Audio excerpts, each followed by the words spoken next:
Greetings, everyone. Hola, bonjour, and hello from the Cooperative team. We welcome everyone in this session for the Policy Dialogue and Partnerships. My name is Mohit Dave, and I had the good opportunity to manage the ICA EU partnership for the Asia Pacific unit. I will be joined by my colleague Georgia Papuzzi, Policy Coordinator at the ICA Global Office in Brussels, Belgium, to help facilitate this session. Uh, Before, of course, we begin the session, some housekeeping rules so that all participants have the necessary details to move further. As you might have just seen, the session will be recorded. So we just wanted to make sure that everybody is in the know and we have the GDPR compliance before we move forward. In case you have any concerns about your presence in the meeting, please feel free to get in touch with us and our colleagues here in the room, and we will make sure that they are addressed as well. As you know, the main language of this webinar will be English, but interpretation from English to Spanish will indeed be available. We're just waiting for our colleague who can help Ms. Alexandra to be assigned the translator, and following which the interpretation services can be availed. As you can see, there's a small logo by the globe in your Zoom tab at the bottom half of the Zoom tab. So you'll find this button there and you can click on it for interpretation services between English and Spanish as and when required. Also, please feel free to use the chat function here to send in your questions or exchange any material or views. We would really want this to be an engaging experience for all of us here, and make sure that it's enriching and the bilateral and multilateral discussions can take place in this next 1.5 hours. Let me also then describe to you a bit about the methodology for the session here. We will begin with a few presentations. Trust me, not very boring specific presentations, but rather to deal with the actor-specific approach that we have taken in the project. So some key milestones that have been achieved throughout the regions, throughout the countries in which the Cooperative project was implemented. So we have a few short presentations, and then there will be some time for Q&A, for some exchanges and discussions to share your views and reflections on these presentations. And then, of course, there will be time to share your experiences as well.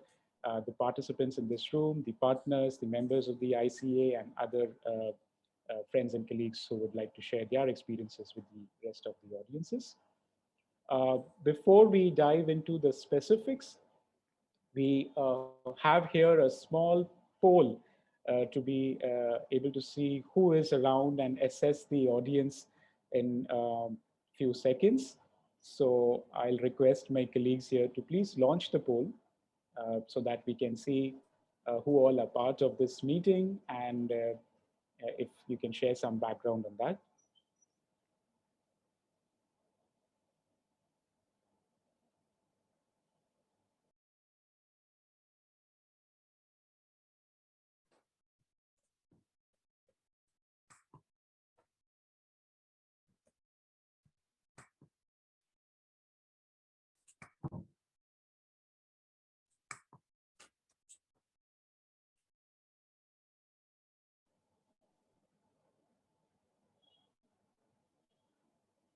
I don't think we have got the poll so far, so never mind.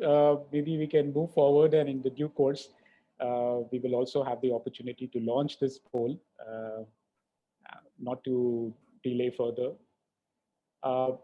Maybe I can then request my colleague, Georgia, as we introduce the policy coordinator from the ICA Global Office in Brussels, to come and share a brief keynote on what this session is all about, and give a short presentation on the overview of the key milestones that the Cooperative team has been able to achieve through policy and programming across the got cross-cutting themes of the various work streams. Georgia, the floor is yours. Thank you, Mohit. Thanks a lot. Can you hear me? Can you hear me?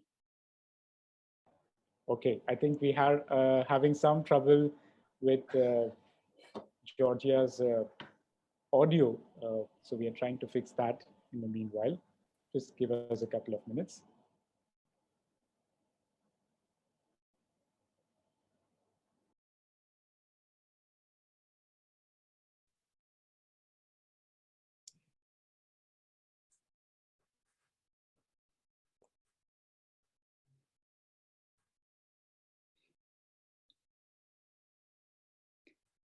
Mohit, maybe what we could do is coming a bit back to the old school, since all this technology doesn't seem to work very well, and we apologize for that. But maybe in order to start the meeting and to know a bit more each other and to understand, as you said, who is here or not, even if the pool doesn't work, I would propose maybe to go with the questions, and maybe the audience can write on the chat so that we can read and have anyway an idea about who is joining us and to start knowing each other.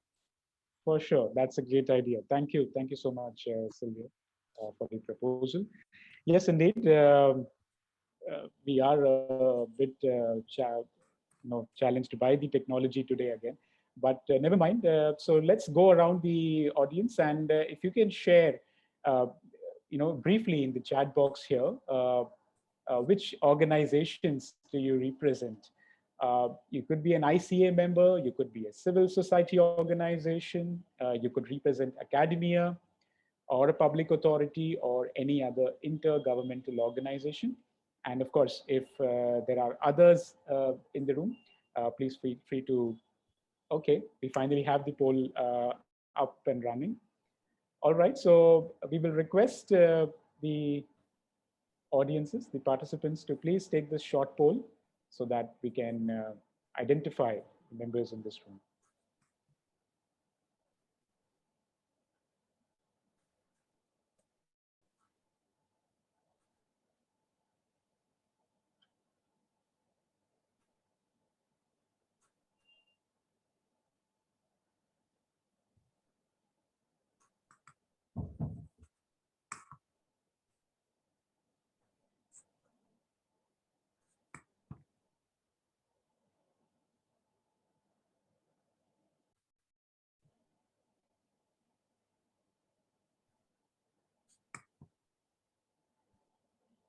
Okay.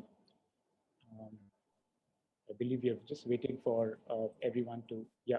So we have the results of the poll.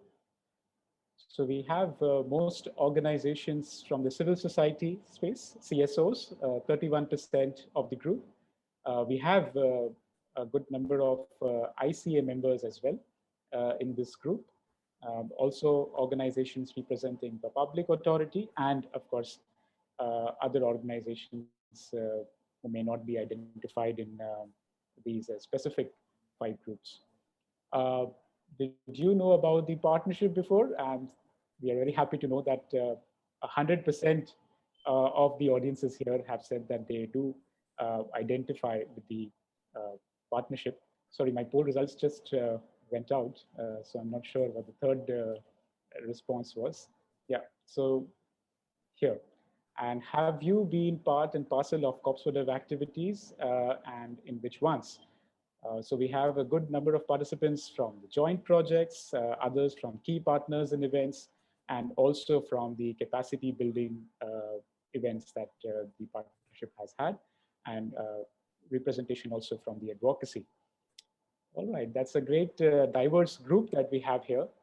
Thank you so much for identifying yourselves and the background here. It really helps to know who we have in this meeting. Moving forward, as I mentioned, I'm very happy to introduce to you. So not very sure if Georgia has been able to join in. Georgia, are you here already?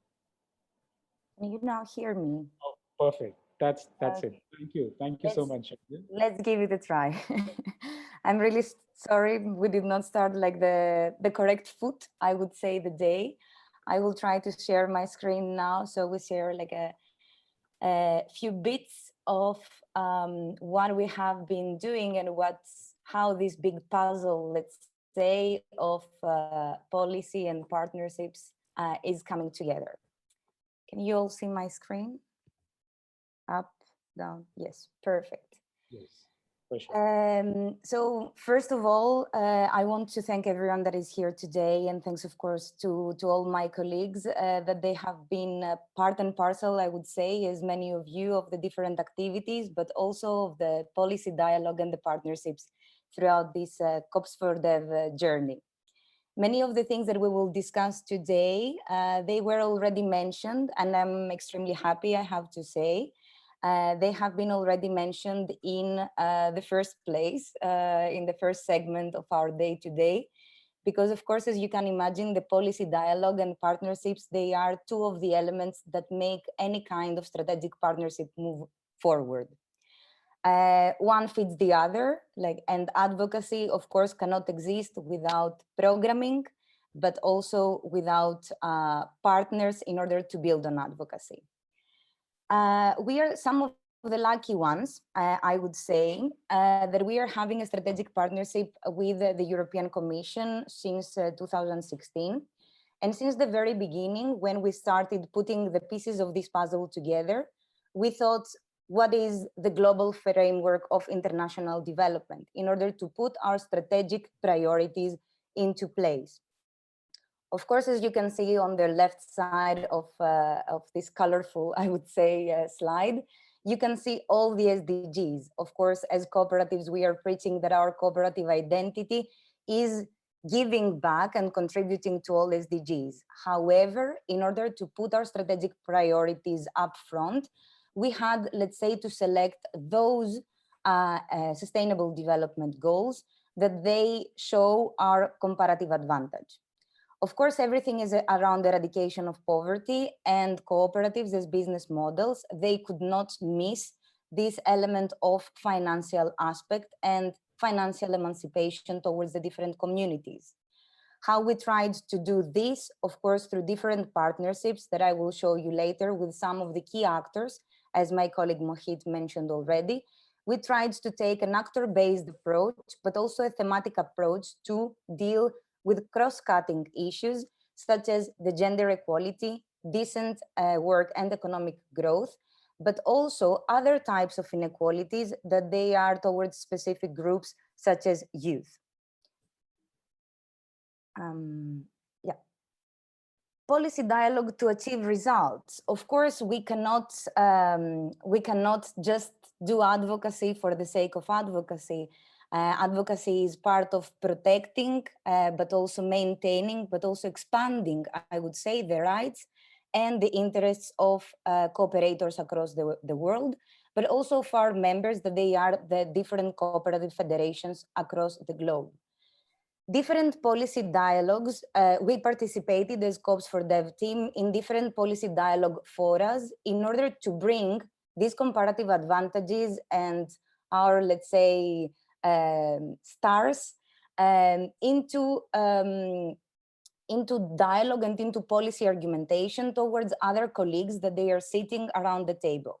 That they could be UN agencies, they could be civil society organizations, local authorities, or the European Commission per se with its different bodies. I have three indicative actors here, sorry, not actors, but policy forums over here, because they are three of the key, I would say, policy dialogues that our team has participated throughout these 5 years. And I have put first the Policy Forum on Development, because as Mark has mentioned in the beginning of our session of the closing event, this has been, let's say, the starting point where the cooperatives as a constituency, they sat around the table with movements like the trade unions, civil society organizations, such as the NGO, let's say, constituency members, but also local authorities and the European Parliament and the European Commission. The Policy Forum on Development, it gave us and the Global Office, but also the regions, this silver line, I would say, like that we could collaborate better in order to bring our argumentations and our interests in front of the European Commission, but also the European delegations, that they are more than 193 across the world. This has been a very big bulk of our work, and we are happy also like to see in the beginning of the session that we had colleagues that they mentioned already from the trade unions, different milestones that we have achieved together. The second part is the Commission on the Status of Women.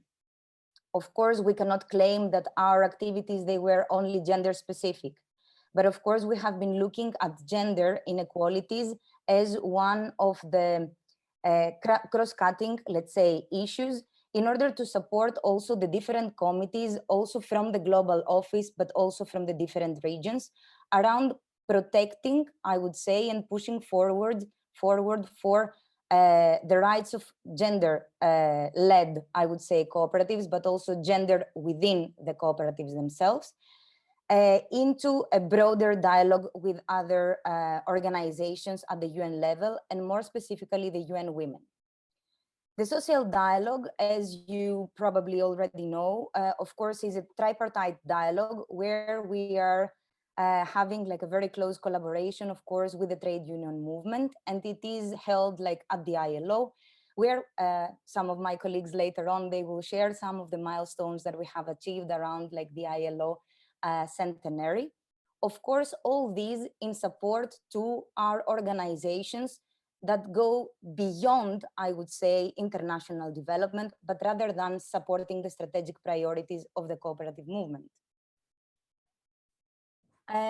Some of the milestones that they have been mentioned, and I will of course focus to the European Commission, because they are, the European Commission is one of the main donors on international development at this stage, but also like is our partner, not in crime, as Julia mentioned before, but rather our partner into creating more effective development cooperation.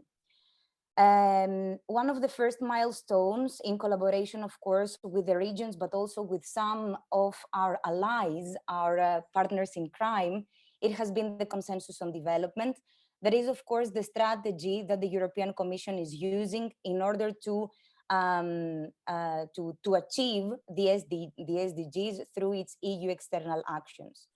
We had three main recognitions there, and I will not go into the details, but what is important to be kept is that the main message around like being key development actors for the European Commission, but also having a very prevalent, let's say, role on what we consider inclusive, sustainable, and decent jobs, but also around like the green economy, let's say, perspective of the strategy of the European Commission is something to be kept in mind.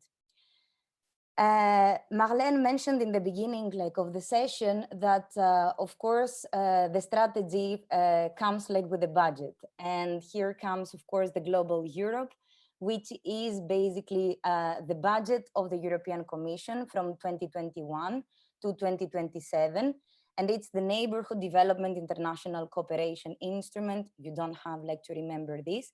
But what is important to remember here is that we have managed through the advocacy work to pull all the vocabulary around cooperatives, not only the cooperative term per se, but also the impact that cooperatives can create towards the different, let's say, areas of people, planet, and prosperity that the Commission is putting like into its agenda for external action, to have vocabulary around cooperatives where we can base, let's say, our further work into bringing more benefits to the cooperative movement, to the cooperators in the field. Of course, building advocacy could not be without partnerships. And as it has been already said, what we have to be proud of, and I'm personally also proud of, is that we have busted the silos of the cooperative movement. Of course, this does not come only through COPAC, it comes through how the COPS for Dev has been opening, let's say, the advocacy work towards existing networks, because the Committee for the Promotion and Advancement of Cooperatives, it has been already like a long-standing, I would say, committee for the promotion of cooperatives across the world.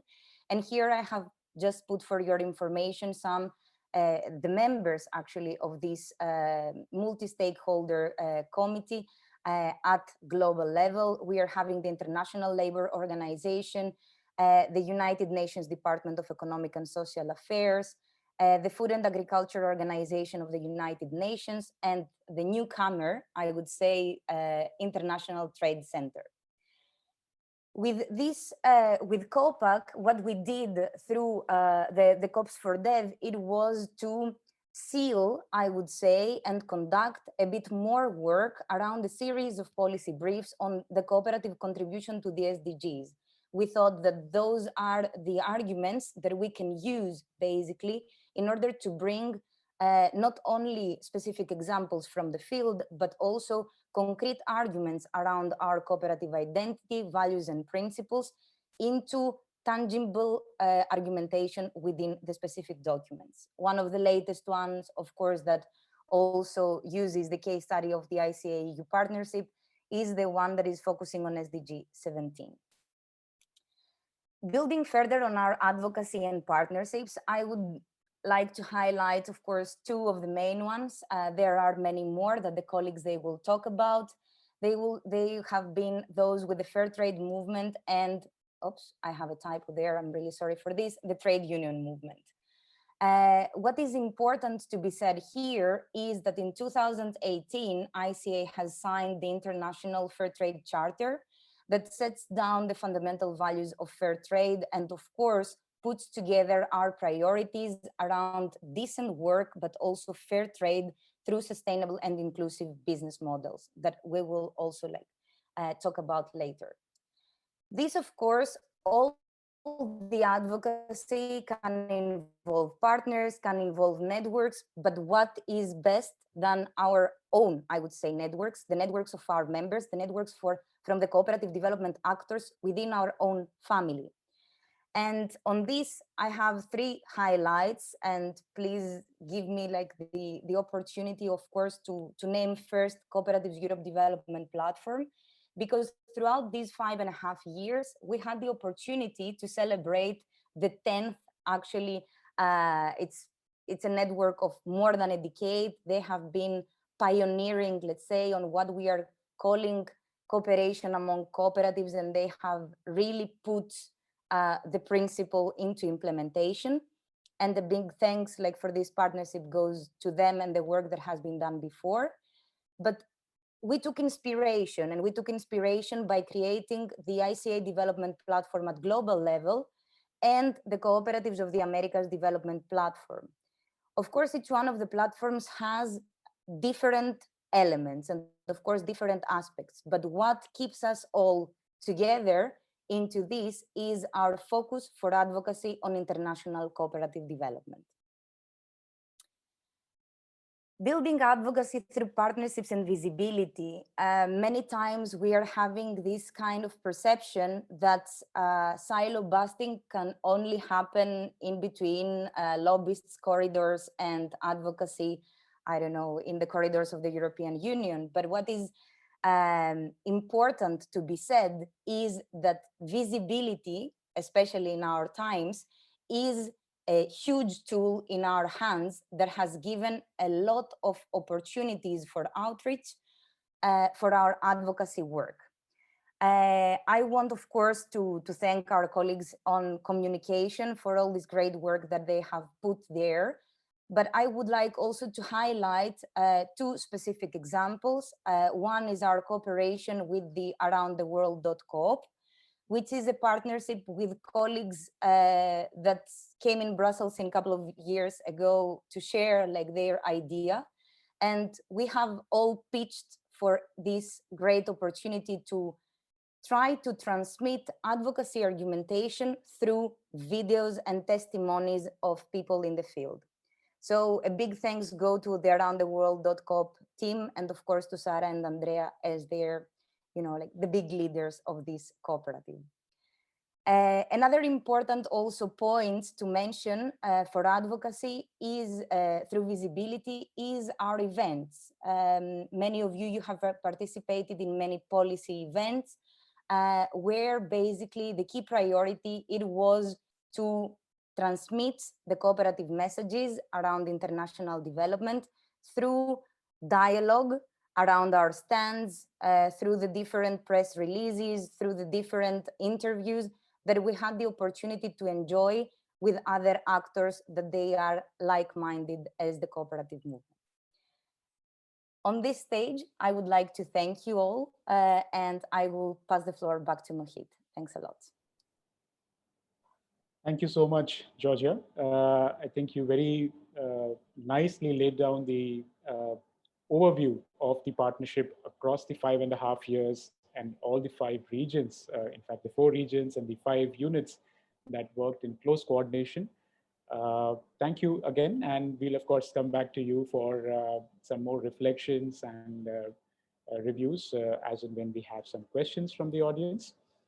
We now move to the next presentation, which is on the thematic area of a just and decent world of work by our colleague Sylvia from the Cooperatives Europe. Over to you, Sylvia. Thank you, Mohit. Thank you, Georgia, and hello, everyone. Welcome also from my side to this parallel session, and I'm happy to see so many familiar faces here. I will start sharing my screen, hoping that this time we will not have further problems. Can you all see? Perfect.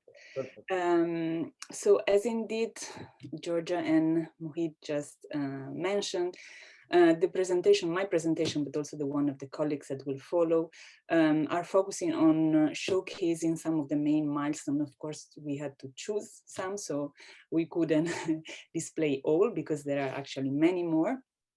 That we have achieved through key partnerships at international, regional, and national levels, focusing on specific SDGs and key areas. In my case, what I would like to focus on are milestones achieved in relation to decent work and economic growth, so SDG 8. Indeed, as probably many of you knows very well, cooperatives enterprises have proven their ability to create and to promote inclusive and sustainable economic growth, full and productive employment, and decent work for all. So we have been very happy and very proud, not because it was just our work, but to know that to be aware of the recognition that the ILO Centenary Declaration for the Future of Work gave to cooperatives. And indeed, ILO has been one of the key partners, of course, of ICA, but also of this specific partnership. We work in different areas, and one example is the possibility to intervene. In the specific case was our colleague Georgia here that had the opportunity to go there to the 108 ILC Standard Setting Committee on Ending Violence and Harassment in the World of Work, where she could actually mention the declaration on decent work and against harassment that has been approved by ICA during the General Assembly in 2018. Important opportunity that we had thanks to this key partnership. But what I wanted to present to you today is also how these international partnerships with actors such as ILO led to regional and national partnerships and led to really concrete impact for our members. One case, for instance, is the participation of the colleagues from ILO Regional Office in the Americas and the ILO COPS unit in 2 virtual fora on the creation of decent work in the framework of the EU funded project Casas de la Alegría, Houses of Joy, awarded from our colleagues in the Americas and local partners, where the local colleagues could really present their work and their tools to the members and the participants, and to explain how cooperatives could benefit from these tools. Another example of how this international partnership really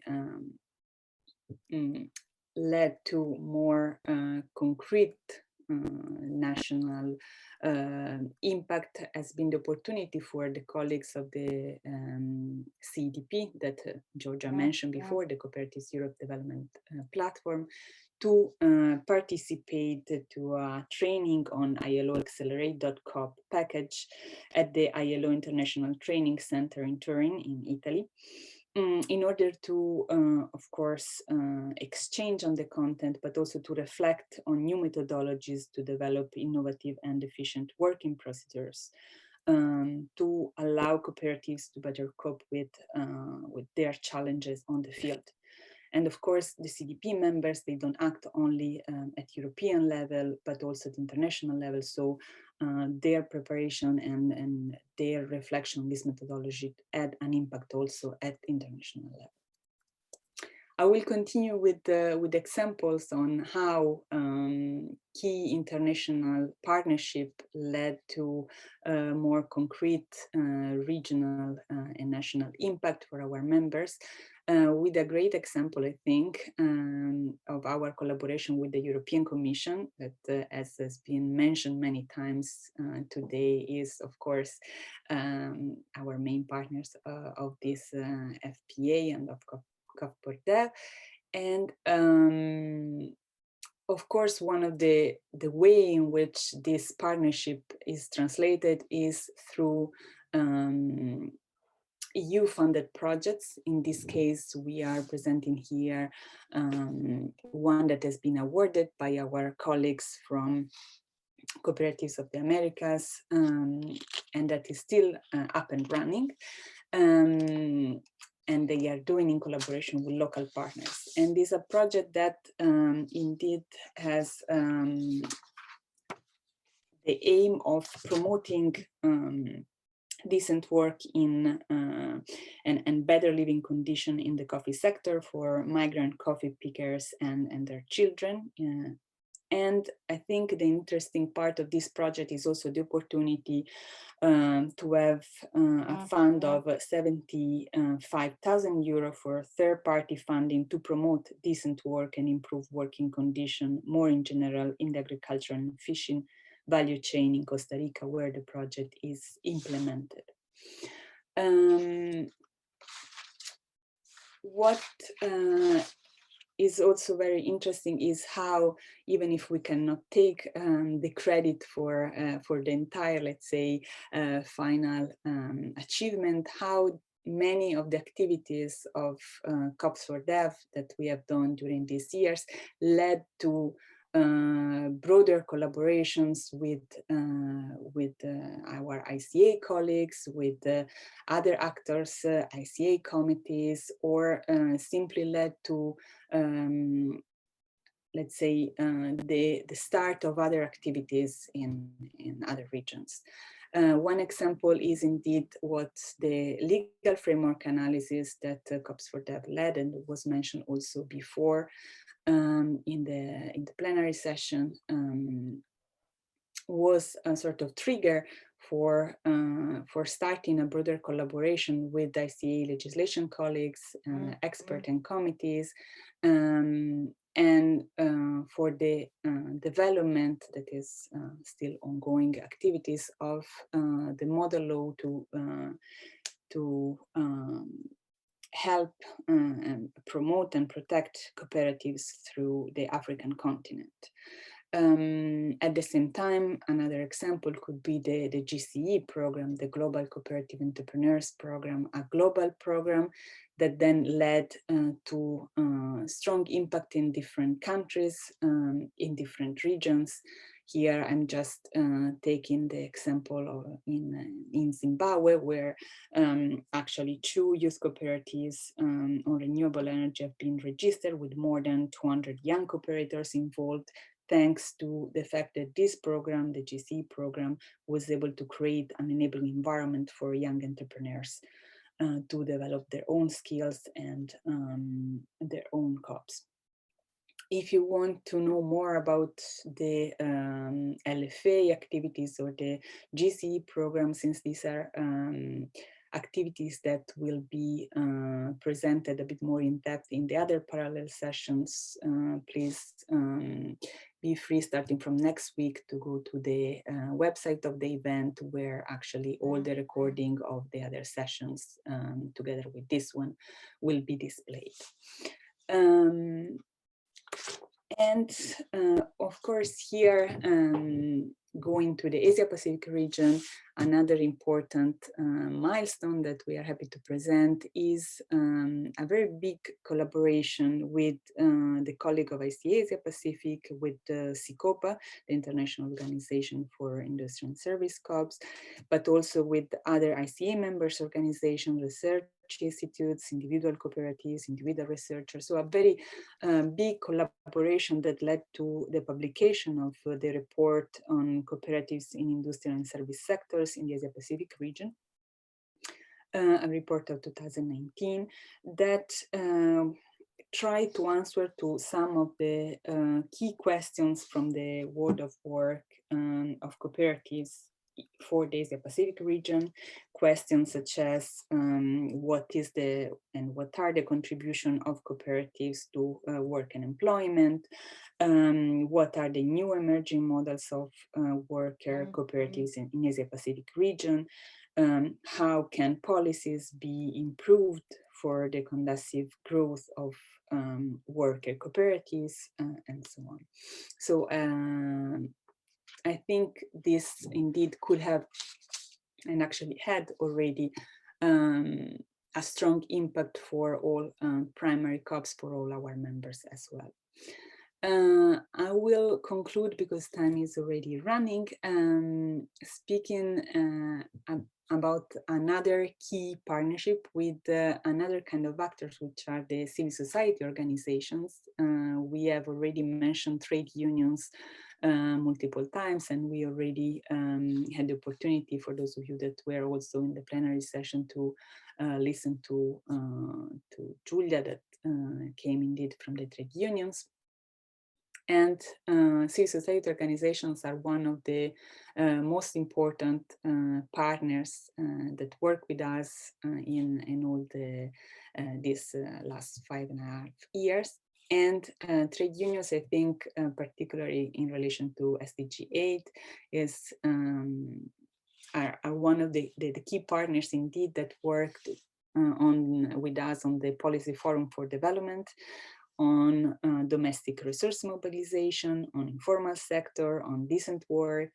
And with them, we also had the opportunity to develop a paper on multi-stakeholder partnership that then was presented and discussed at the Global Conference and GA of ICA in Malaysia in 2017, where actually indeed the trade unions were invited to show one more time our commitment to join forces for achieving SDG 8. So these have been some of the milestones that I wanted to present you, and I'm happy to further discuss about it during the Q&A session. For the moment, thank you everyone. And I will stop sharing. Thank you very much, Sylvia, for sharing the work done by the COPS for Dev team around the SDG 8 on decent work and economic growth across all regions. Indeed, it was very inspiring to note the progress achieved at various forums through the work done by all colleagues. Maybe some of our participants might have questions, and we can come back to that in the Q&A round, or please feel free to share any brief notes or any references in the chat box as well. With this, we can now move to the next presentation by my colleague Arnold from the ICA Africa from Nairobi. And he will share a bit about our work in the area of addressing inequalities. Arnold, over to you. Mohit, I'm sorry, before Arno comes in, if I might just give an update for the translation. I'm really sorry for this. We are still stuck on the technicalities. But I will place, I mean, Lena will translate in Spanish for those that they don't understand, but I will put a link in the chat that our colleagues that they don't understand English, they can press. They have just to make sure that they will press it from another device, not the computer that they or the phone that they are watching this session. So for those that it is convenient, please click and you will be able to listen to the Spanish translation from another device of yours. Thank you. Estimados participantes hispanohablantes, nos disculpamos mucho por el inconveniente que hasta el momento todavía no tenemos la traducción. Han habido algunos problemas técnicos. Tenemos una opción para los que todavía quieren seguirnos en español. Ahora mi colega Georgia puso en el chat un enlace. Podrían hacer clic en este enlace, pero lo deberían de hacer desde otro dispositivo.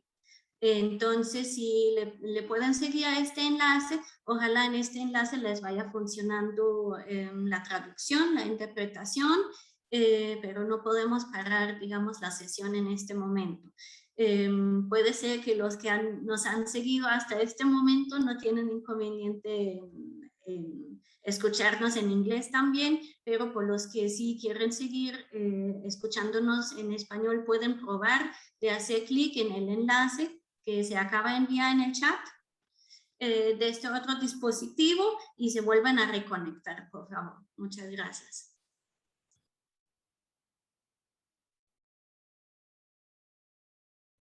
Thank you very much, Lena. Now, Mohit, we can go back, of course, to Arno. Thank you. Oh, thank you. Thank you very much, both Georgia and Lena. That was very useful. Thank you for the explanation on the interpretation services. And over to you, Arnold, for the next presentation. Thank you, Mohit. Let me just confirm that you can hear me and you can see my screen. Yes, very well. All right, thank you. So good evening, good morning, or from wherever you're watching us from. And I'm very happy to be here with all of you. And I will take over from my colleague Sylvia, and I will just for a few minutes discuss on the work that we've been doing around SDG number 10, which is reducing inequalities.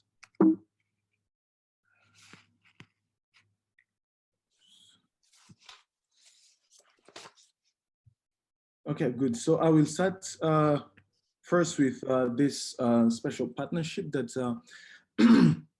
happened in 2020 and 2021 with our colleagues from COPS America. This is the strategic partnership with UN Women, which aimed at mainstreaming gender equality in all cooperatives. So further than that, it's aimed at adjusting the guideline on the women empowerment principles promoted by the UN Women. And of course, it was promoted also with a training that was done, a training of trainers, a TOT, which had participants from 11 countries in the Americas, with the aim of promoting the WEPS, which is Women Empowerment Principles, through gender committees and network in the respective countries that were represented. Next to that is a case that I want to present from Africa, and this is in Ethiopia. This is a project that happened between which was implemented by Oromia Coffee Farmers Cooperative, which is a member of ICA Africa. And the project was in partnership with Fair Trade, and it was implemented with the aim of women empowerment. And the project was titled Carbon Neutral Coffee Project, and it touched on aspects dealing with SDGs number 7, SDG 13, and SDG 12. But not only that, it also improved members' economic status and access to sustainable energy by women.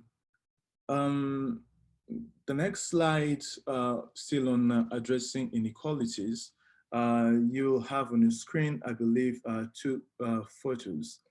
But just maybe to explain, the first one is COPS Europe, like it is written, COPS Europe and ICA Africa,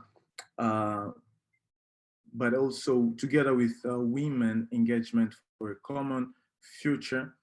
They collaborated on a joint project in Ethiopia still to support women to get access to energy in, sorry for the typo, in remote areas of the country. That's Ethiopia.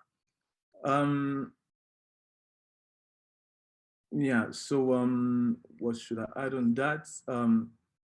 Then we also have still on the same, I'm sorry, my slides are. Can you please confirm that you can still see my slides? Yes, we can still see the slides. Okay. Okay, good. So for the photos, one, you can see representatives from ICA, Gender and Equality Committee, that's the GEC, which took active part in the different plenary sessions and side events during the Commission on the Status for Women. Next to that is, I would like also to speak of the capacity building training on gender mainstreaming into cooperative leadership and governance. This was an activity that was carried out in the efforts to actualize the ICA Africa gender strategy. This was also one of the milestones that we felt was important to be spoken of today, as we speak of women and the issue to do with inequalities. Next to this, yeah, I'll also speak of the high-level political forum on sustainable development, where ICA took part in the forum, and this was in 2020 and 2021, with the side events on cooperatives, and then a resilient model in time of crisis and beyond. And this focused on fighting inequalities and increasing benefits through cooperatives, and particularly focusing on how youth corps can also be involved. Speaking on the youth, on your screen, I'm sure you're seeing a picture representing the World Youth Report, which was produced in February 2021 during the Global Youth Forum on Cooperative Entrepreneurship, which took place in Malaysia. And the youth during that forum, they set an ambitious agenda for advocacy, and the agenda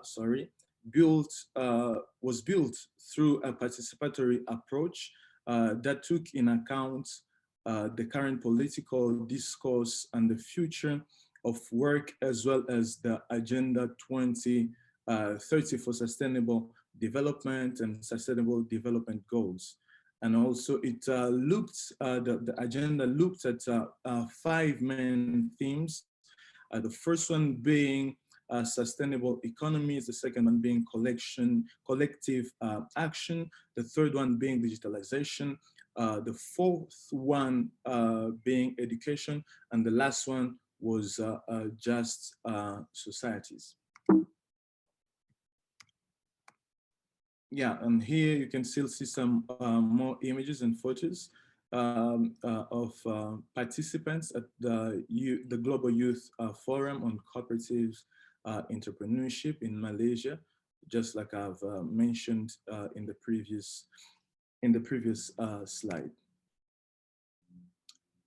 Still on addressing inequalities, the photo that you are seeing displayed on your screen is from the third Africa Cooperative Youth Conference, which took place in Manzini, that's in Eswatini, that's in sub-Saharan Africa.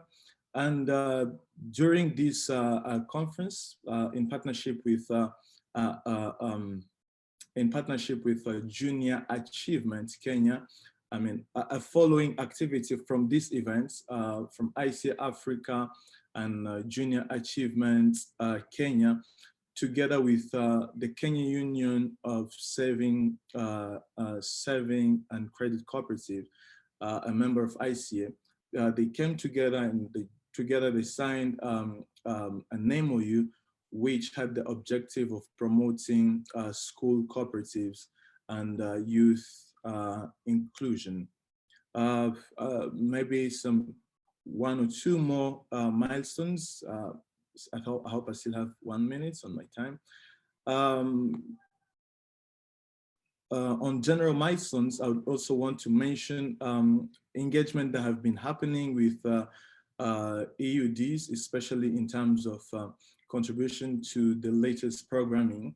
And in Africa, about 13 African EUDs have been consistently engaged by the African Office of the International Cooperative Alliance.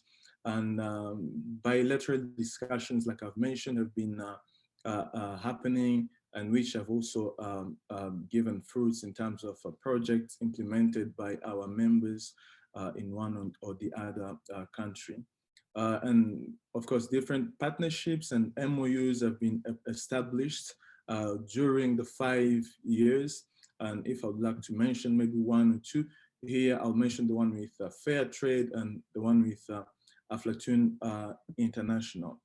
Maybe as I conclude other milestones, this is the last slide I will mention, and it's about COPS America, which partnered with CEPAL and signed in 2020 an MOU with the aim of permanent collaboration for the study, dissemination and dissemination of development of cooperative model law in Latin America and the Caribbean, and as a strategy for development, for sustainable development in the region, and the region here means America.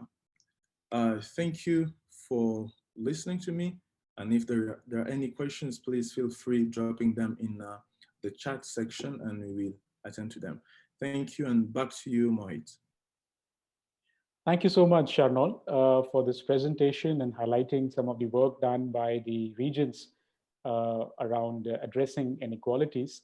Especially what's consistent has been the work around inclusion of young people in the movement and addressing women empowerment issues across sectors. I remember seeing the slide on one of the online events organized by the Asia Pacific region, what we call the Cooperative Hackathon or Coopathon, which was also to engage young people and source from them sustainable, innovative, and technology-enabled solutions to address some of the challenges which emerged out of the COVID-19 pandemic in the region. Thank you again. And we definitely would come back to you with some questions or reflections in the next phase of the discussions. With this, we now move forward with the presentation. We now have the thematic area of sustainable and inclusive value chains in the highlight, which will be shared by my colleague, Ms. Lena, from the Cooperatives of the Americas. Over to you, Lena. Thank you, Mohit. Good morning, afternoon, and evening to our participants. Thank you very much for being here, especially the participants from my region. I'm really sorry for the delay in the translation, but now it should be working. So thank you very much for that. Also to all the people behind the scenes who have made this possible. And I hope that this will also incentivize the participants from my region to participate in the discussion that we will have after this. Thank you very much. So my presentation today is about, as Mohit already mentioned, the sustainable and inclusive value chains. And if we talk about sustainable and inclusive value chains, of course, we have to talk as well about the Sustainable Development Goal number 12, responsible consumption and production. And since we are having this actor approach today in the presentation, one of the main or most strategic actors and strategic partners with whom we have been working is the Food and Agriculture Organization, FAO, which is the UN's point agency on efforts to eradicate hunger and make agriculture and food systems more sustainable. So what is this partnership with FAO about? It all started mostly in 2013 with a framework agreement between ICA and the FAO, which then was renewed in 2018 with another MOU.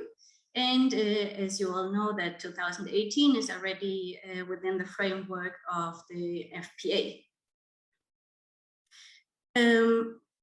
It is also very important to mention that the FAO has seen the cooperatives as really important actors in the UN decade of family farming, and we will showcase some examples from the Americas and the Africa region in regard to that. So in the Americas, we carried out quite some joint activities with FAO, with the regional office here.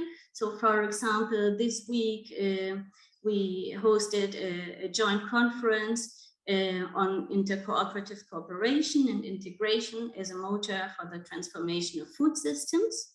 But we also do participate mutually in conferences and regional events. In the Americas, we will also offer a virtual training in form of a massive open online course on the Cooperatives of the Americas capacity building platform. And finally, and maybe the most important, is that we are carrying out a joint project focusing on training and technical assistance for cooperatives, agricultural cooperatives, our member cooperatives, market access via e-commerce platform. There's also a dedicated project website on the side of FAO with updates, in which will also include a learning tool for the beneficiaries. I think we will have a link in the chat as well. And at the moment, this project is piloted in 4 countries of the region, in Costa Rica, Dominican Republic, Uruguay, and El Salvador. But as well in Asia Pacific, we have been working with FAO and with SAC, the South Asian Association for Regional Cooperation, and they jointly elaborated the publication regarding SAC countries, family farming status, and recommendations for the action plan for family farming in South Asia in 2020.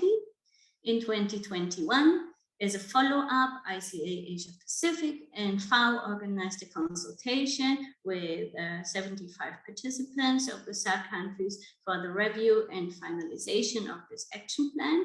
And the outcome of that is that this action plan is aimed at facilitating and accelerating the process of developing national action plans through inclusive multi-stakeholder processes, in which, of course, and hopefully ICA and its members, cooperatives will participate, and it will put family farmers at the center. So what does that mean in terms of results? We can say that because of that partnership with FAO, we have increased knowledge and capacities, not only within our institution, but also within our members, which is mostly the main objective. We did also increase the visibility and promotion of the cooperative model. We positioned the cooperative model as an answer from the agricultural cooperatives to poverty reduction and the achievement of food security. And of course, we have been able to showcase good practices from the cooperative sector to an international and wider audience. Another important actor, and has been mentioned by Georgia before, is the fair trade movement, with whom we have been working constantly during this project. Here I would like to mention the Build Back Fairer statement, which has been published in September 2020 and has been backed by ICA together with a large civil society coalition of international networks, including Fair Trade Organization, Fair Trade International, Organics International, and Social Economy Europe. On the occasion of the World Fair Trade Day in 2021, they jointly called for the transformation of the economy and trade system and for a just and sustainable recovery, and launched the Build Back Fairer social media campaign, which was quite successful. Next highlight I would like to mention is the Mind Our Business report, which has been published between Cooperatives Europe, Fair Trade and Concord, the European Confederation of Relief and Development Organization. This report stresses the added value of sustainable and inclusive business models as drivers for sustainable economic, environmental, and sustainable and inclusive business models and social development, in contrast to conventional businesses. It also argues that the EU and its member states could more effectively support sustainable and inclusive business models across the globe through development cooperation, investments, trade, and economic diplomacy by taking the diversity of the private sector into account and incorporating measures to promote sustainable and inclusive business models in their private sector support. Looking a little bit more into the regions, we also do work together with regional actors. For example, in the Americas, we work together with the Inter-American Institute for Cooperation on Agriculture, which is the specialized agency for agriculture in the Inter-American system, and that supports the efforts of its 34 member states to achieve agricultural development and rural well-being. We did quite some activities with them as well. It mostly kicked off in 2019 with the joint meeting of our board in the Americas together with representatives of the ICA and their headquarters here in Costa Rica. And then we did some joint activities. And one of the most important outcomes of this partnership is also a joint project in regard to facilitate knowledge on digital transition of agricultural cooperatives, which is now piloting in 4 sub-regions in the Americas. And we are looking forward to work together with ICA in the coming years as well. In Africa as well, there have been great efforts in the topic we are talking about. So one, for example, is the establishment of the Alliance of Africa Agricultural Cooperative Organization in 2018, which is aiming to safeguard the interests of agricultural cooperatives and to pursue best agricultural practices and research into the latest developments in the agricultural cooperative movement, to promote mutual understanding and economic collaboration between agricultural cooperatives. As we can see here, the ceremony was opened with keynotes from the EU delegation in Mozambique. And last but not least, talking about the EU delegation, or the European Union in general is one of the key partners, not only of the project and on global level, but also within our regions. So we could also highlight in this topic the fact that the European Union delegation to Uruguay has just financed the project of our member Cooperative and the national federations in Uruguay, which is called Cooperatives of Uruguay for Sustainable Development. And it is actually about to promote sustainable consumption and production as a strategy to face the post-COVID-19 crisis and deepen the sustainable economic development of Uruguay through cooperatives. So also here we can see that the EU really considers cooperatives as important partners as well to rebuild better. And so we are having this great opportunity to keep on working together with the EU in several topics in the coming years. So this is everything from my side. Thank you very much, and looking forward to a discussion with you. Thanks. Thank you very much, Lena. Beautifully explaining the role of the Cooperative project in the agriculture and allied sectors, especially focusing on the SDG 12 and, of course, the inclusive and sustainable value chains that have been fostered with the assistance of the project. With this now, while of course we have been running short of time, but we will still be able to take at least a couple of questions from the audience. So please feel free to raise your hands or unmute your mic and let us know in case you've had any reflection, any question, any specific comment to make on the presentations or specific areas of interest.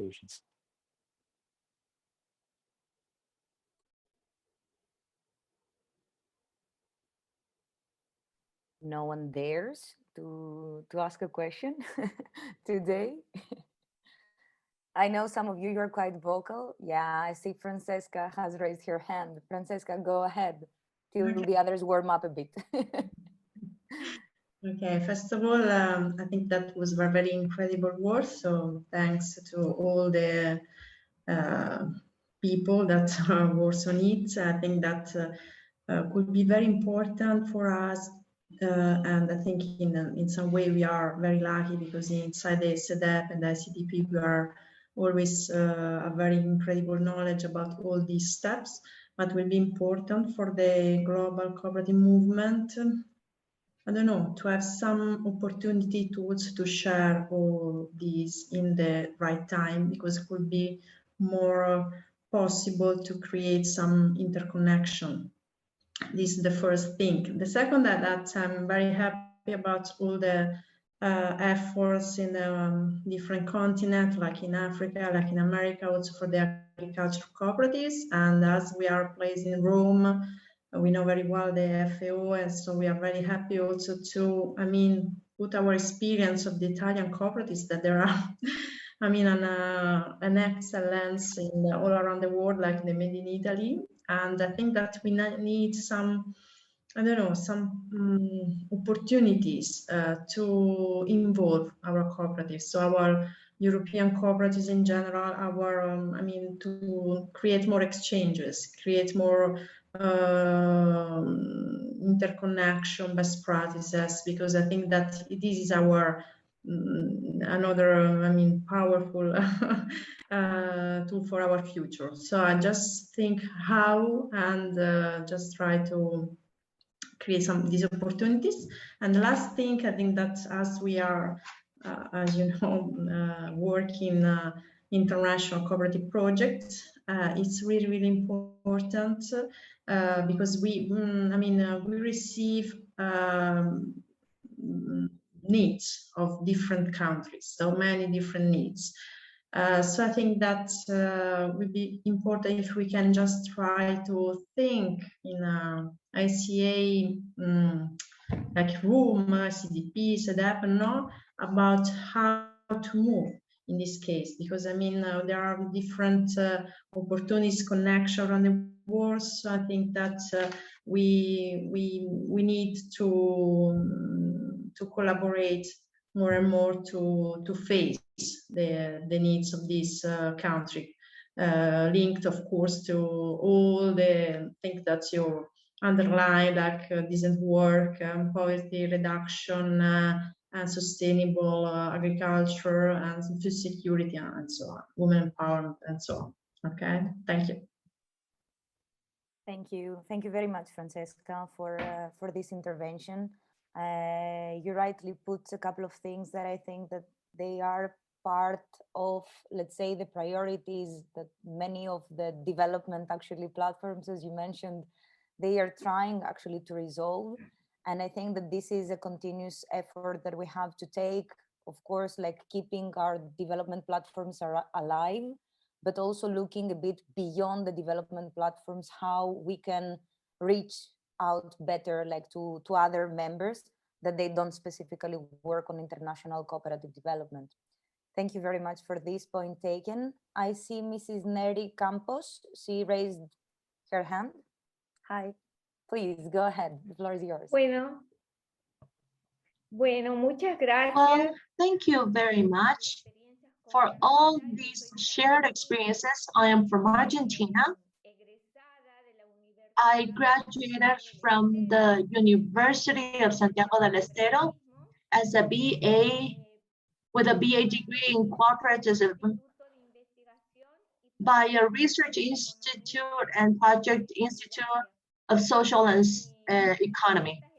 And all these experiences that you are sharing now are very helpful for us, and especially also in relation to family agriculture, that I've been able to work on this for 10 years in the rural areas. And I want to thank you all for sharing all these experiences, because they help us grow in the work that we're doing, and also working towards cooperative models. Thank you. Thank you very much, Mrs. Campos. If I understood correctly from the translation as well, pardon my Spanish are not in that good level, but I would say that we grow with you. The sharing information and knowledge sharing is something around advocacy that is really key in order to build on the multiple capacities, let's say, from the cooperators in the field to the federations and to the regional and global networks, of course. So thank you for your experiences, that they become also our tools for advocacy. I would like to add on this. Someone else. Gracias para todos. Para usted, or something like this. Thank you very much. Anyone else that would like to share an experience, or would like to I don't know, give a hint? Please go ahead, sir. My name is Arthur Schreuder, and we are a very new technical for cooperation with new business models. And we built an infrastructure that's validated to working together on equality and inclusion.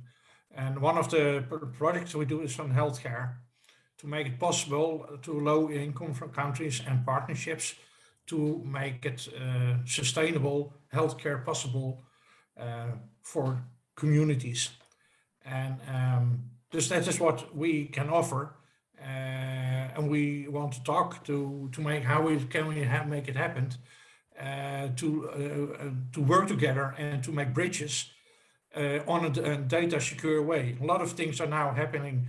There's data war that's nobody recognizes. Nobody talks in your environment about data. There's not protected enough. And there's a lot of problems in inclusion, but also citizen protection, data protection, and also LGBTs, discussions is you need a secure environment to do that. And data is an asset, and we protect that in the infrastructure, and we build it on that way that everybody who is joining as community our infrastructure becoming owner of the infrastructure. Dus that is the possibility to make it sustainable in the future and to keep it autonomous, but also protecting to each other, to help each other when governments changing some things. And yeah, we see a lot of experience in Turkey, in Hong Kong, and that kind of things. And there's reality, but you have to protect yourself. So we build digital houses, we call it, and we do some environments in. And there's also on an economic base, because you learn a lot of knowledge, and you can data knowledge, but you can also share that on another way, on an economic way. Dus I like to talk to the strategic parts to make it happen. We do now starting to pilots with genetic data. So this gives a picture how high security we want to work. And we can medical knowledge exchange facilitated with it. This is also for countries who not so have much experience and knowledge about healthcare. We can do this on genetic data to exchange it. This it gives to make it not a technical, but to give away how high level we are acting on with medical universities. Thank you. Thank you very much, sir, for your intervention, I would say. Sorry, I did not get well your name, but you can let it on the chat, and I will let also my email, I think, because we need to talk about this. Of course, the data issue is a big issue. Of course, it's not, we don't have it as one of the main priorities, I would say, but we are working on the democratization of data. And there is a lot of work, of course, around like platform cooperatives and how workers basically they can be included and have like defend their rights within platform cooperatives these days. However, of course, you're touching a sector, a specific topic. So I will maybe introduce you to the colleagues that they are, leading, I would say, the international cooperative sector, so you can have a more informed discussion with them. Happy to do so. Thank you very much. Thank you. Thank you. Someone else that would like to take the floor. It's sort of now or never, like we are running late, but you can always find us in the usual, I would say, channels. Silence in the room, in the online room. Okay, Mohit, how are we going to go about it? Well, how about calling upon a colleague, Geoffrey Asira. Maybe everyone here is not aware, but Geoffrey Asira is the IT and Communications Officer at the ICA Africa region and has been long associated with the project with the Cops4Dev partnership. It will be great to learn about what have been the learnings, especially from the communications perspective, as to the policy effectiveness from the times that he's been associated. Geoffrey, would you like to share a comment or two? Sure. I will, Mohit. Thank you, Mohit. And good morning, good evening. Able to hear you. Can you hear me? Yeah, I can hear you very well.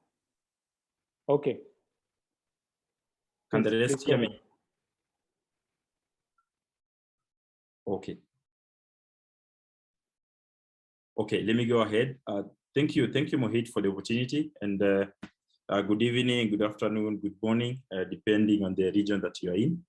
And Mohit has already done an introduction to me, and I am going to share with you some of the reflection on the communication impact for policy effectiveness, and specifically on how we've used communication to enhance policy interventions.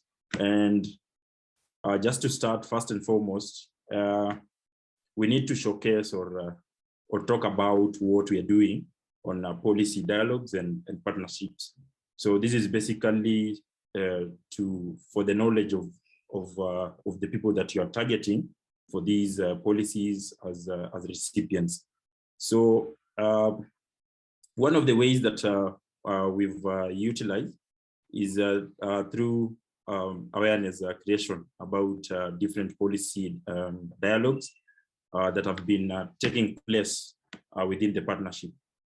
And we've been doing, or rather we've been raising awareness on different topics through also different communication channels. And that way we've also been able to do this through different ways. And for example, we've been able to do our communication through campaigns on different topics, talk about promotion of SDGs, promotion of the legal frameworks, talk about specific topics like the youth and also gender and the like, environment and climate change. So different channels also have been utilized to promote these policy interventions.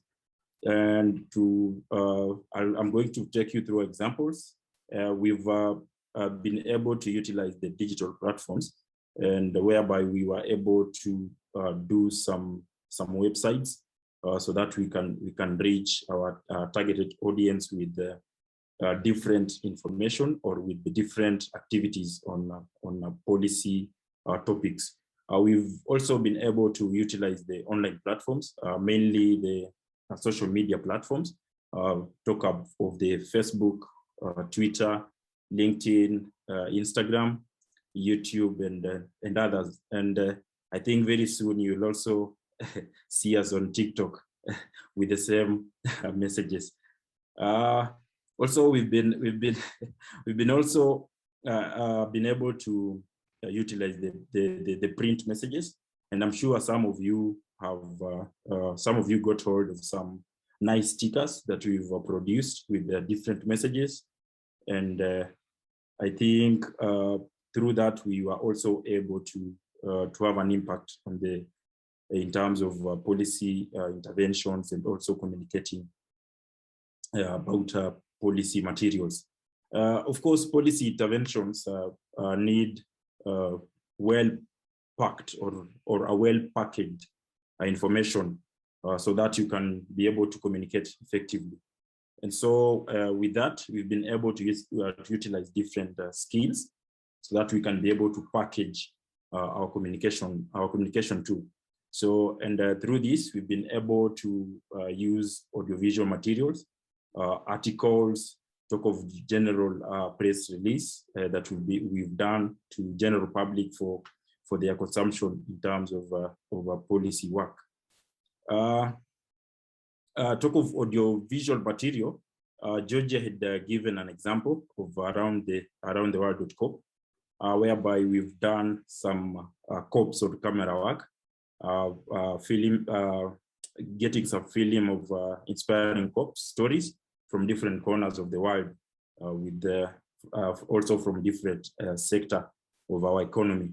And around the world.coop has also gone deeper and have also produced some nice videos or talks about the COP contribution in the advancement of SDGs. So let me just also do a link on the chart on these also. Okay, then the other thing was about dissemination of these policy documents and materials, of which it is usually a very interesting task, whereby we, as communication people, usually refer to it as the party time, whereby now you are able to share the cake with the other people, and we've been able to reach a wider audience through various means, and I think if you haven't received it, or Mike had also mentioned it, we've also launched the COPS for Dev storybook, compiling some main activities within the partnerships, and these activities also include some activities done on advocacy and political dialogues. So also I'm going to give you a link the chat on the same, just for your consumption. And of course, we also have our Corps for Dev website, whereby you can be able to access also most of these material that we've been able to produce from the policy department. So so this way we've been able to reach a different targeted audience with the interest in cooperative development. And so we've said that communication has been able to build a sense of community and actively engage with the same community. And so through that way, we've also witnessed a number of engagement or some that are showing interest, so that now we can be able to further our engagements or discussions on some of the policy topics that we've handled.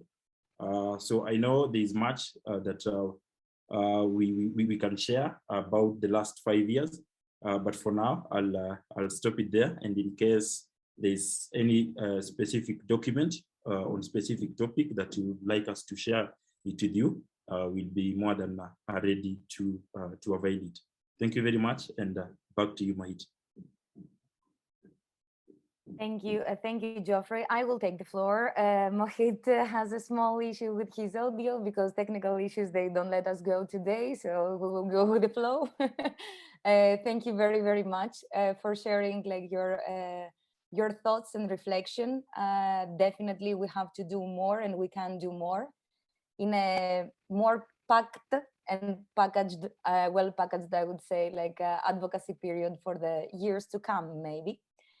I know we are slightly late, and if there are no emergencies that someone would like just to raise his or her hand and say like, hey, I need to talk because you did not give me the floor, I will just pass to our last, let's say, speaker for the day. I don't see any hands up, so I will just introduce Mr. Mark Noel, who has been the Director of International Development and Coordinator of the ICAU Partnership for the last 5.5 years. He had taken many names. We are joking in the team, so I will share like with you a little bit, you know, like he's the father of the partnership or the face behind like the ICAU partnership.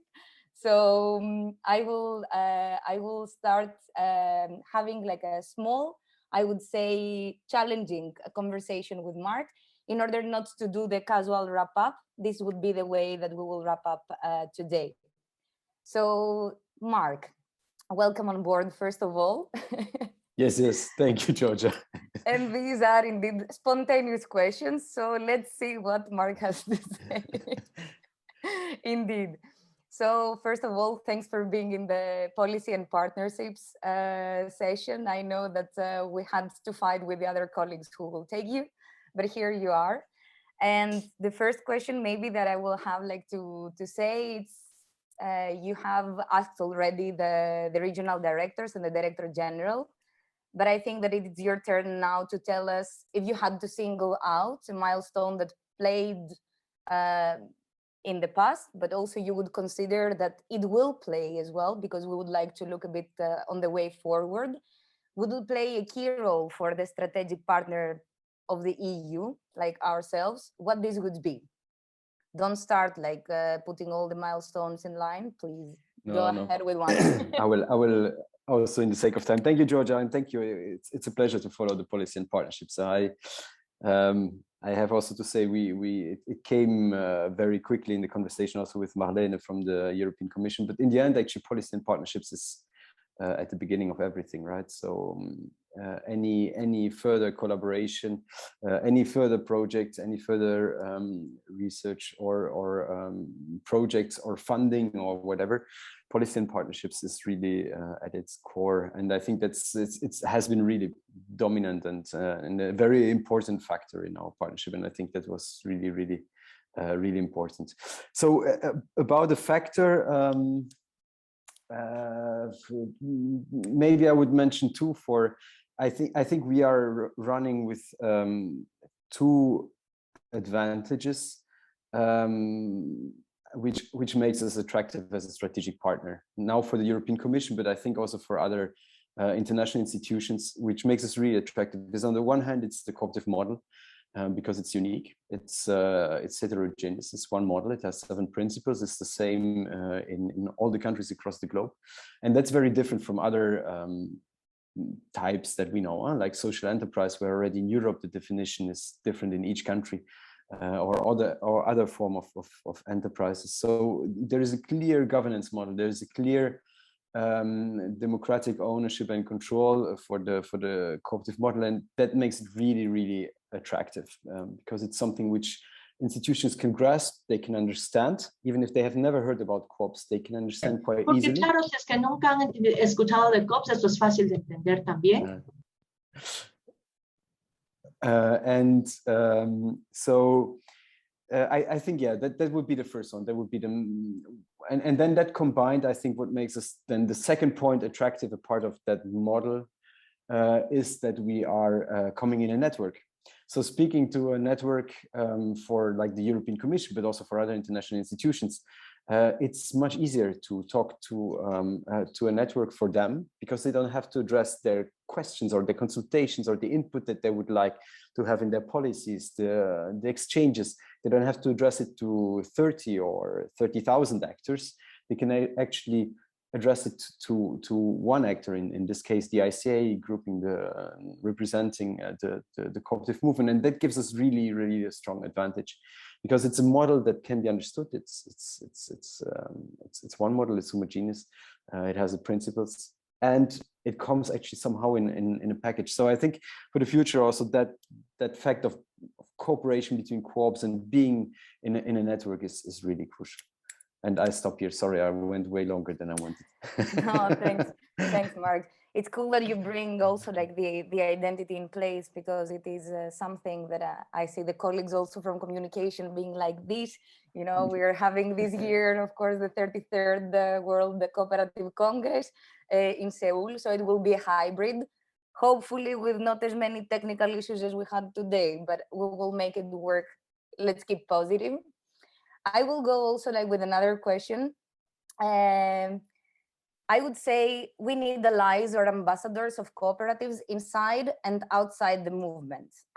Is this something that you would take as a statement?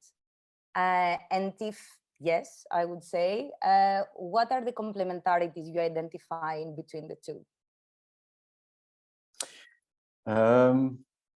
No, definitely, I would take it definitely as a statement.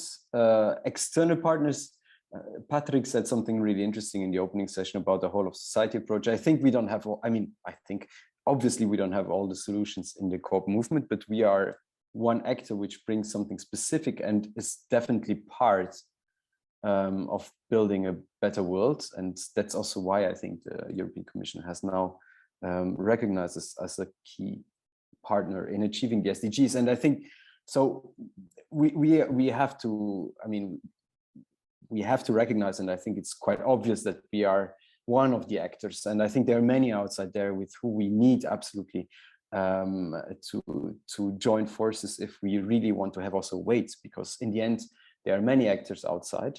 But if we group some already together, we will also grow in strength and in voice and in political recognition and so on.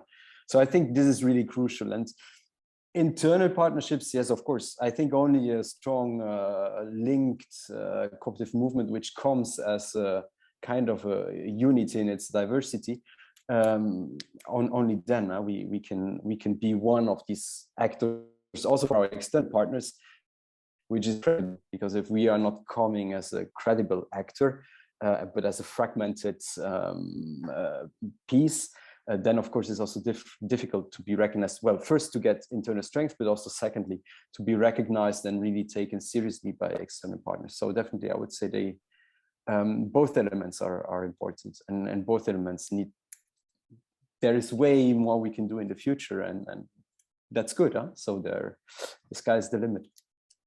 Definitely. And with the sky is the limit, it comes like in a very correct moment. We have run a lot, 5.5 years, marathon, I would call it, like a 5.5 year marathon, but a beautiful journey. So because always the sky was the limits, like we had all this engagement, commitment, and I would say support from the different ICA bodies, from the different colleagues that they worked somehow and linked like to the teams, I would say, of the global and regional offices. So the Commission comes a bit picky on the strategic partners, but they still have expectations from us. What would be your expectations? I would like to know for, I would call it the budgetary year to come of the European Commission.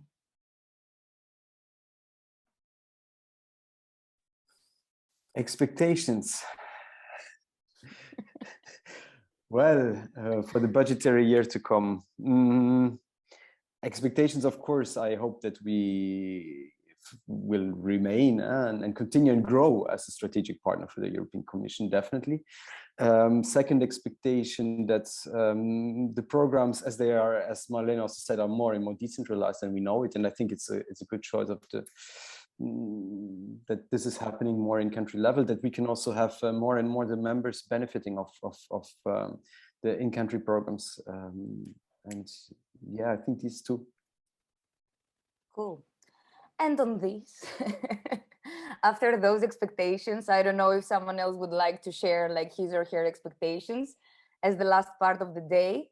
But I would like to thank you all for being here today, for being partners in crime in many aspects. The Cops for Dev has been a big school, I would say, for the cooperative movement and a great basis for the cooperative movement to build on its international development pillar.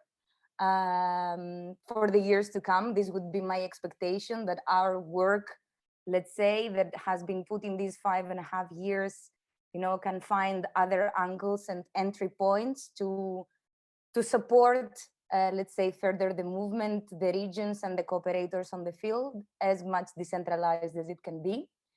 So I would like to really, really thank you all for this great journey and for your participation today, to all the colleagues that they are around, and to those that I will be seeing around like in the weeks to come, I would say.